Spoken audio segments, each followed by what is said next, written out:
নমস্কাৰ আজিৰ ভিডিঅ'টোত মই আপোনালোকৰ বাবে লৈ আহিছো আমি আমাৰ ডে টু ডে লাইফত ইউজ কৰি থকা কিছুমান টান বাক্য আমি আমাৰ ডে টু ডে লাইফত এনে ধৰণৰ বিভিন্ন বাক্য ক'ব লগা হয় যিবোৰ বাক্য আমি ইংৰাজীত ক'ব নোৱাৰো গতিকে ভিডিঅ'টো স্ক্ৰিপ্ট নকৰাকৈ হেকলৈকে চাওক প্ৰত্যেকটো বাক্য শিকি লৈ আপুনিও আপোনাৰ ডে টু ডে লাইফত এনে ধৰণৰ বাক্যবোৰ ব্যৱহাৰ কৰিবলৈ যত্ন কৰক আৰু যদি ভিডিঅ'টো চাই ভাল পায় প্লিজ ভিডিঅ'টো লাইক আৰু শেয়াৰ কৰি যাবলৈ নাপাহৰিব আৰু যদি আপোনালোকৰ কিবা কমেন্ট থাকে বা কিবা কোৱেশ্চন থাকে then let me know in the comment box below মই আপোনালোকৰ কোৱেশ্চনবোৰৰ ওপৰত ভিডিঅ' প্ৰস্তুত কৰিবলৈ যত্ন কৰিম সো আহক এটা ভিডিঅ'টো আৰম্ভ কৰো আজিৰ এই ভিডিঅ'টোৰ প্ৰথম বাক্যটো হল what is the reason behind it what is the reason behind it এই বাক্যটোৰ অৰ্থ হ'ব ইয়াৰ আৰৰ কাৰণ কি আমি যেতিয়া কাৰোবাক সুধিব লগা হ'ব যে ইয়াৰ আৰৰ কাৰণটো কি এনে ধৰণে যেতিয়া সুধিব লগা হ'ব তেনেকুৱা ক্ষেত্ৰত আমি বাক্যটো ক'ব লাগিব what is the reason behind it ইয়াৰ আৰৰ কাৰণটো কি ঠিক আছে এতিয়া আমি নেক্সট সেন্টেন্সটো কি হৈছে get ready without being late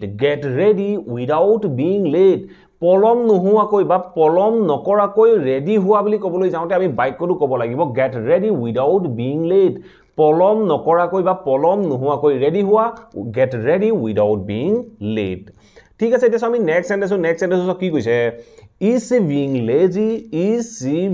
lazy তাই কি এলেহুৱা হৈ আহিছে নেকি এনে ধৰণৰ বাক্য আমি আমাৰ ডে টু ডে লাইফত ক'ব লগা হয় আমি কওঁ যে তাই এলেহুৱা হৈ আহিছে নেকি এনে ধৰণে ক'বলৈ যাওঁতে আমি বাক্যটো ক'ব লাগিব is she being lazy তাই এলেহুৱা হৈ আহিছে নেকি ঠিক আছে এতিয়া আমি নেক্সট সেন্টেন্সটো কি কৈছে everyone scares of being your friend everyone scares of being your friend এই বাক্যটো কি কৈছে everyone scares of সকলোৱে ভয় কৰে কি ভয় কৰে everyone scares of being your friend প্ৰত্যেককে তোমাৰ বন্ধু হ'বলৈ ভয় কৰে সকলোৱে তোমাৰ বন্ধু হ'বলৈ ভয় কৰে এনে ধৰণে যেতিয়া আমি ক'ব লগা হয় তেনেকুৱা ক্ষেত্ৰত আমি বাক্যটো ক'ব পাৰো everyone scares of being your friend ঠিক আছে এতিয়া আমি নেক্সট সেন্টেন্সটো কি কৈছে don't take undue advantage of your parents don't take undue advantage of your parents মানে তোমাৰ মা দেউতাৰ অনুচিত লাভ নুঠাবা এডভান্টেজ বা ফায়দা নুঠাবা এনে ধৰণৰ বাক্য আমি আমাৰ ডে টু ডে লাইফত কৈ থাকো তোমাৰ মা দেউতাৰ অনুচিত লাভ বা অনুচিত ফায়দা নুঠাবা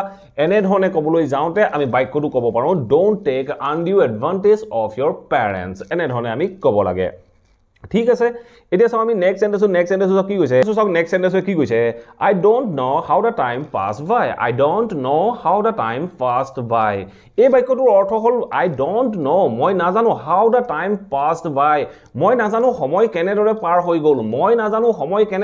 হৈ গ'ল এনে ধৰণে যেতিয়া আমি ক'ব লগা হয় তেনেকুৱা ক্ষেত্ৰত আমি বাক্যটো ক'ব পাৰো I don't know how the time passed by এনে ধৰণে আমি ক'ব পাৰো ঠিক আছে নেক্সট সেন্টেন্সটো কি কৈছে she replied to me in no time she replied to me in no time she replied to me তাই মোক উত্তৰ দিছিল in no time মানে হ'ল immediately বা তৎক্ষণাত এনে ধৰণে যেতিয়া আমি ক'বলৈ যাওঁ বা খুব কম সময়ত এনে ধৰণে ক'বলৈ যাওঁতে আমি in no time ব্যৱহাৰ কৰিব পাৰো তেতিয়া আমি বাক্যটো ক'লো যে she replied to me in no time এই বাক্যটোৰ অৰ্থ হৈ পৰিলে তাই মোক তৎক্ষণাত বা immediately খবৰ দিছিল ঠিক আছে এতিয়া আমি নেক্সট সেন্টেন্সটো কি কৈছে when you have figured the answer out put your hands up when you have figured the answer out put your hands up এই বাক্যটো কি কৈছে when you have figured the answer out তুমি যেতিয়া এনসাৰটো পাবা বা এনসাৰটো নিৰ্ধাৰণ কৰিব পাৰিবা এনসাৰটো উলিয়াব পাৰিবা figure the answer out or অৰ্থ হ'ল এনসাৰটো উলিয়াব পাৰিবা put your hands up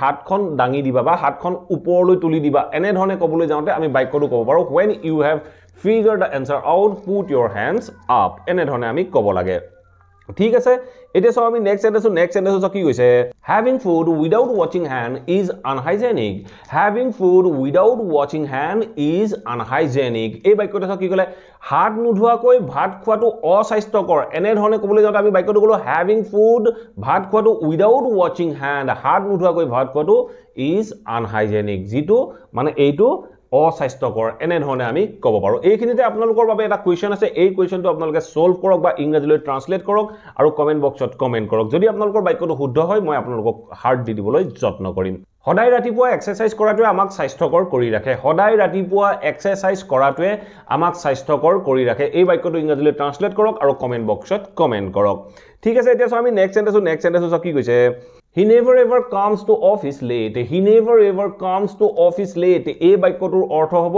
হি অফিচলৈ কেতিয়াও পলমকৈ নাহে। হি অফিচলৈ কেতিয়াও পলমকৈ নাহে বুলি কওঁতে আমি বাক্যটো ক'ব পাৰোঁ he never ever comes to office late.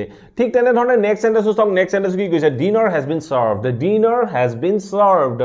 মানে ৰাতিৰ খাদ্য বহা হ'ল। আমি যে কওঁ ভাত বাঢ়িলে ভাত বহা হ'ল, ভাত বাঢ়িলে বা ভাত বহা হ'ল, এনেধৰণে যদি ক'ব লগা হয় তেনেকুৱা ক্ষেত্ৰত আমি বাক্যটো ক'ব পাৰোঁ breakfast has been served, dinner has been served, এনেধৰণে আমি বাক্যটো ক'ব পাৰোঁ। ঠিক আছে, এতিয়া আমি চাওঁ নেক্সট সেন্টেন্সটো। নেক্সট সেন্টেন্সটো কি কৈছে? How long do you walk daily? How long do you walk daily? আমি এনেধৰণৰ প্ৰশ্ন আমি আমাৰ ডে টু ডে লাইফত কৰিব লগা হয়। মই যদি কাৰোবাক সুধিব লগা হয় যে তুমি দিনটোত কিমান সময় খোজ কাঢ়া বা দিনটোত তুমি কিমান দেৰি খোজ কাঢ়া, এনেধৰণে যদি ক'ব লগা হয় তেনেকুৱা ক্ষেত্ৰত আমি বাক্যটো ক'ব লাগিব how long do you walk daily? How long do you walk daily? এনেধৰণে আমি ক'ব লাগিব। ঠিক আছে, এতিয়া চাওঁ আমি নেক্সট সেন্টেন্সটো কি কৈছে? I am not entirely convinced by that argument. I am not entirely convinced by that argument. এই বাক্যটো চাওক কি কৈছে? I am not entirely convinced. মই সম্পূৰ্ণৰূপে পতিয়ন যাব পৰা নাই by that argument. সেই যুক্তিটোত মই সম্পূৰ্ণৰূপে পতিয়ন যাব পৰা নাই বুলি কৈ আমি বাক্যটো ক'লো I am not entirely convinced by that argument. ঠিক আছে, এতিয়া চাওঁ আমি লাষ্ট সেন্টেন্সটো চাওক কি কৈছে? I am on the same page as you. I am on the same page as you. এই বাক্যটো আপোনালোকে নিশ্চয় বিভিন্ন কথা বতৰাত শুনিবলৈ পায়। এই বাক্যটোৰ অৰ্থ হ'ল I am on the same page as you. মই তোমাৰ দৰে একে ভাবোঁ। ধৰক আপুনি কিবা এটা অপিনিয়নৰ কথা কৈছে, কিবা এটা আপুনি যুক্তিৰ কথা কৈছে, তেতিয়া আপুনি আপোনাৰ লগৰজনক বা আপোনাৰ সন্মুখত যিজন বহি আছে তেখেতক কৈছে যে মই আপোনাৰ সৈতে একে ভাবোঁ, মোৰ আপোনাৰ সৈতে একেই মতামত, এনেধৰণে ক'বলৈ যাওঁতে আমি বাক্যটো ক'ব পাৰোঁ I am on the same page as you. মই আপোনাৰ সৈতে একেই মতামত ৰাখোঁ বা মোৰ আপোনাৰ সৈতে একেই ভাৱ, এনেধৰণে ক'বলৈ যাওঁতে আমি এই বাক্যটো ব্যৱহাৰ কৰিব পাৰোঁ। আশা কৰোঁ এই ভিডিঅ'টোত মই যিকেইটা সেন্টেন্স ইনক্লুড কৰিলোঁ ইয়াৰ প্ৰত্যেকটো সেন্টেন্সেই আপোনালোকে নিশ্চয় ভাল পাইছে আৰু আপোনালোকে আপোনালোকৰ ডে টু ডে লাইফত ব্যৱহাৰ কৰিব পাৰিব। যদি ভিডিঅ'টো ভাল পালে প্লিজ লাইক আৰু শ্বেয়াৰ কৰি যাবলৈ সমূলি নাপাহৰিব আৰু যদি চেনেলটো ছাবস্ক্ৰাইব কৰা নাই ছাবস্ক্ৰাইব কৰি লৈ অল নটিফিকেশ্যন অন কৰি ল'ব। মই আপোনালোকৰ বাবে এনেধৰণৰ ভিডিঅ' ৰেগুলাৰ আনি থাকিবলৈ যত্ন কৰোঁ। আপোনালোকে নটিফিকেশ্যন পাব আৰু ভিডিঅ'বোৰ চাব পাৰিব।